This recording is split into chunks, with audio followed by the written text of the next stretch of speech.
Hi friends, എല്ലാ കൂട്ടുകാർക്കും ചെമ്പനിപ്പൂവിൻ്റെ നാളത്തെ വിശേഷങ്ങളിലേക്ക് സ്വാഗതം. അപ്പോൾ സച്ചിയുടെ അച്ഛമ്മയുടെ വീട്ടിൽ പോയിട്ട് ഉള്ള സീനുകളൊക്കെയാണ് നമ്മൾ കണ്ട് അവസാനിപ്പിച്ച് നിർത്തിയത്. എല്ലാ കള്ളത്തരങ്ങളും കയ്യോടെ പിടിക്കപ്പെടുകയാണ്. എന്തുണ്ടാവുമെന്ന് വെച്ച് കഴിഞ്ഞാൽ സച്ചി രേവതിയും കൂടി സച്ചി ഫിനാൻഷ്യർക്ക് പൈസ കൊടുക്കാൻ പോവുകയാണ്. അപ്പോൾ രേവതി പറയാണ് ഞാനും കൂടി ഉണ്ട്. അന്നത്തെ പ്രശ്നത്തിന് ശേഷം ഞാൻ പിന്നെ വീട്ടിലേക്കൊന്നും വിളിച്ചിട്ടുമില്ല, പോയിട്ടൊന്നുമില്ല. അപ്പോൾ എനിക്ക് അവരെയൊക്കെ ഒന്ന് കാണണമെന്നുണ്ട്, ഞാൻ പോയിക്കോട്ടെ എന്ന് ചോദിക്കുമ്പോൾ അപ്പോൾ സച്ചി ചോദിക്കും അതിനെന്തിനാ പോയിക്കോ, കുഴപ്പമൊന്നുമില്ല എന്ന് പറയും. അപ്പോൾ രേവതി പറയും എന്തായാലും നിങ്ങൾ അതിനല്ലേ പോണത്, എന്നെ അവിടെ ഇറക്കിയിട്ട് പോകുമെന്ന് ചോദിക്കുകയാണ്. അപ്പോൾ സച്ചി പറയും എനിക്ക് അല്ലെങ്കിൽ ഫിനാൻഷ്യർക്ക് പൈസ കൊടുക്കാനൊക്കെ പോകണം, തിരക്കാണ് പറയുക. എന്താ ഇപ്പോൾ അവിടെ നിന്ന് ഇറക്കിയിട്ട് പോകുന്നത് കൊണ്ട് ഇപ്പോൾ അത്ര സമയമൊന്നും വൈകില്ലല്ലോ, എന്നെയും കൂടി കൊണ്ടുപോകുമെന്ന് പറഞ്ഞിട്ട് രേവതി സച്ചിയും കൂടി പോവുകയാണ്. അവരിറങ്ങിക്കഴിഞ്ഞു. രേവതി സച്ചിയും കൂടി പോവുകയാണ്. രേവതി പോയി, സച്ചിയും പോയി, ശ്രീകാന്ത് പോയി, പിന്നെ അവിടെ ആരുമില്ല, ശ്രുതിയൊക്കെ പോയി. അവിടെ രവീന്ദ്രനും ചന്ദ്രനും മാത്രമേ ഉള്ളൂ. അപ്പോൾ ചന്ദ്രൻ പുറത്ത് രണ്ടുപേര് വരികയാണ്. വീട്ടിൽ പുറത്ത് രണ്ടുപേര് വരുമ്പോൾ അത് ഫിനാൻഷ്യൽ പറഞ്ഞു വിട്ട ആളാണ്. കാരണം ചന്ദ്ര പലിശ അടച്ചിട്ടില്ല. പലിശ അടയ്ക്കാൻ വേണ്ടിയിട്ട് ലേറ്റ് ആയപ്പോൾ ഫിനാൻഷ്യൽ പറഞ്ഞു വിട്ട രണ്ടുപേര് വീട്ടിലേക്ക് വരികയാണ്. ചന്ദ്ര അവർ കാണുമ്പോൾ തന്നെ ചന്ദ്ര വിചാരിക്കുകയാണത് ശ്രുതിയുടെ ബന്ധുക്കളാണെന്നുള്ള വിചാരത്തിൽ ചന്ദ്ര കുറേ സംസാരിക്കുന്നുണ്ട്. വിളിച്ചപ്പോൾ നിങ്ങൾ വരുന്ന കാര്യമൊന്നും പറഞ്ഞില്ലല്ലോ, അങ്ങനെ എങ്ങനെയൊക്കെ പറഞ്ഞിട്ട് തുടങ്ങുകയാണ്. അപ്പോൾ അവരല്ല, ഞങ്ങളൊന്ന് പറയുന്നത് നിങ്ങൾ ആദ്യം ഒന്ന് കേൾക്കുമെന്ന് പറയാണ്. ഞങ്ങൾ ഫിനാൻഷ്യറുടെ ആൾക്കാരാണ്, നിങ്ങൾ പലിശ അടയ്ക്കാൻ ലേറ്റ് ആയപ്പോൾ ഞങ്ങൾ ചോദിക്കാൻ വേണ്ടി വന്നതാണെന്ന് പറയാണ്. അപ്പോൾ ഇത് രവീന്ദ്രൻ കേൾക്കേണ്ട വെച്ചിട്ടാണ് ഞാൻ അടയ്ക്കാൻ വരികയായിരുന്നു എന്ന്, നിങ്ങളിപ്പോൾ അടയ്ക്കാൻ ലേറ്റ് ആയില്ല, അതുകൊണ്ട് ഞങ്ങളെ പറഞ്ഞു വിട്ടിട്ടുണ്ട്, ഒന്നെങ്കിൽ പൈസ ഞങ്ങളുടെ കയ്യിൽ തരിക അല്ലെങ്കിൽ വന്ന് അടയ്ക്കാന്ന് പറയും. അപ്പോൾ ഞാൻ ഇന്ന് തന്നെ വരാൻ പറഞ്ഞിട്ട് അവരെ പറഞ്ഞയക്കാൻ നിൽക്കുമ്പോഴാണ് അവർ പറയും കുറച്ച് വെള്ളം തരുമോ കുടിക്കാമെന്ന് പറയുമ്പോൾ നിങ്ങൾക്ക് പോണ വഴിക്ക് കുടിച്ചാൽ പോരെ എന്നൊക്കെ പറഞ്ഞിട്ട് അവരെ ഇതാക്കുന്നുണ്ട്. അപ്പോൾ അതിലൊരാൾ പറയുന്നത് ഞങ്ങളുടെ ഏട്ടൻ്റെ കയ്യിൽ നിന്ന് നിങ്ങൾക്ക് 17 ലക്ഷം രൂപ കടം വാങ്ങാനൊന്നും കുഴപ്പമില്ലല്ലേ, ഒരു തുള്ളി വെള്ളം ഞങ്ങൾ ചോദിച്ചുള്ളൂ എന്ന് പറയും.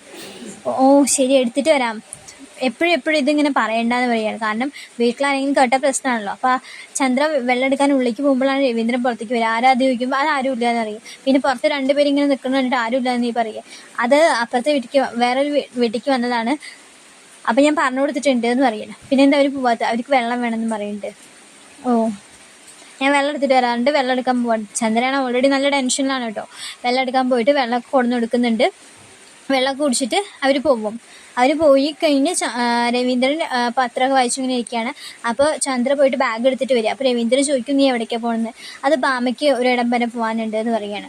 എന്നിട്ട് നോണ പറഞ്ഞിട്ട് ഇറങ്ങുകയാണ്. പൈസയൊക്കെ എടുത്തിട്ട് ഇറങ്ങി പോകുമ്പോൾ കുറച്ചുകൊണ്ട് കഴിയുമ്പോൾ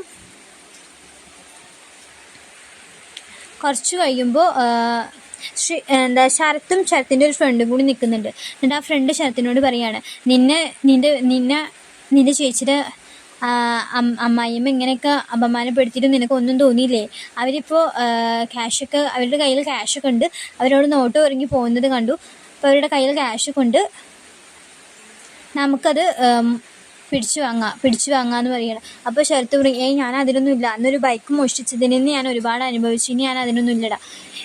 പറയുമ്പോൾ നിന്നെ ഇത്രയൊക്കെ നാണം കെടുത്തിട്ട് നിനക്ക് അവരോടൊരു പ്രതികാരം ചെയ്യണമെന്ന് നിനക്ക് തോന്നുന്നില്ലേ, ഇത് നിനക്ക് നിൻ്റെ വീട്ടുകാർക്കും നിൻ്റെ ചേച്ചീനെയൊക്കെ അപമാനിച്ചത് നമ്മൾ പ്രതികാരം ചെയ്യുന്നു എന്നുള്ള ഇതിന് നീ മോശമായിട്ടൊന്നും കണക്കാക്കണ്ടെന്നൊക്കെ പറഞ്ഞിട്ട് അവന് പ്രേരിപ്പിക്കുകയാണ്. അപ്പോൾ അവന് അന്നുണ്ടായ ദേഷ്യവും അവന് തല്ലിയതും ഒക്കെപ്പാടെ അവനെ അപമാനിച്ചതും ഒക്കെപ്പാടായപ്പോൾ അവനും അത് ചെയ്യാമെന്നുള്ള തീരുമാനത്തിലെത്തിയിട്ട് അവനത് ചെയ്യാന്ന്. എന്നിട്ട് അവൻ്റെ ഫ്രണ്ടിൻ്റെ കൂടെ ഹെൽമെറ്റൊക്കെ വെച്ചിട്ട് അവൻ പോയിട്ട് ചന്ദ്ര ഓട്ടോ ഇറങ്ങി കഴിഞ്ഞപ്പോൾ ഇവനെന്ത് ചെയ്തു, ഇവർ പിന്നാലെ പോയിട്ട് ആ ബാഗ് പിടിച്ചു വാങ്ങിയിട്ട് കുറച്ച് ദൂരം പോയി. ചന്ദ്ര പിന്നാലെ ഓടുന്നുണ്ട്, ബാഗ് കള്ളനെന്ന് പറഞ്ഞിട്ട് ഓടുന്നുണ്ട്. കുറച്ച് ദൂരം പോയിട്ട് ആ ബാഗിലത്തെ പൈസ എടുത്തിട്ട് ആ ബാഗ് റോട്ടിക്ക് വലിച്ചെറിയും. എന്നിട്ട് അവർ പോവും.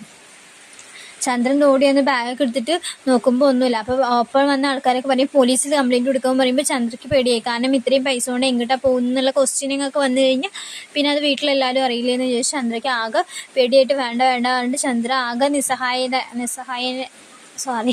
അങ്ങനത്തെ ഒരു മൈൻഡിൽ ചന്ദ്ര പോവാണ്. പിന്നെ ഫിനാൻഷ്യരുടെ അടുത്ത് എന്താണ് പറയുക, ആള് തിരിച്ച് എന്താ പറയുക എന്നുള്ള ആകെ മൈൻഡിലാണ്.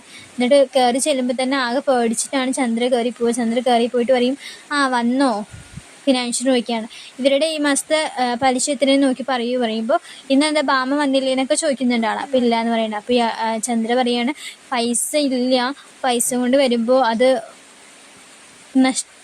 മോഷ്ടിച്ചു കൊണ്ടുപോയി എന്നൊക്കെ പറയണേ. പഠിക്കടി ഓരോ കള്ളങ്ങൾ പറയുകയാണല്ലേ. അന്ന് പലിശ ഇല്ലാണ്ട് വള തന്നിട്ട് പോയി, ഇന്നിപ്പോൾ പൈസ ആരോ മോഷ്ടിച്ച് പോയി എന്ന് പറയുകയാണ്. ഇതൊക്കെ ഞാൻ വിശ്വസിക്കണം എന്നൊക്കെ പറഞ്ഞിട്ട് അങ്ങോട്ടും ഇങ്ങോട്ടും ആക്കുന്നത്. അപ്പോൾ അല്ല സർ, ഞാൻ സത്യമാണ് പറയുന്നത്, ഇങ്ങനെ ഉണ്ടായത്. അല്ലാതെ ഞാൻ പൈസ കൊണ്ടാണ് വന്നിട്ടുണ്ടായിരുന്നത്, അത് മോഷ്ടിച്ചു എന്നൊക്കെ പറയുമ്പോൾ ഇതൊക്കെ ഞാൻ വിശ്വസിക്കുന്നതാണ് നിങ്ങൾ വിചാരിച്ചത്?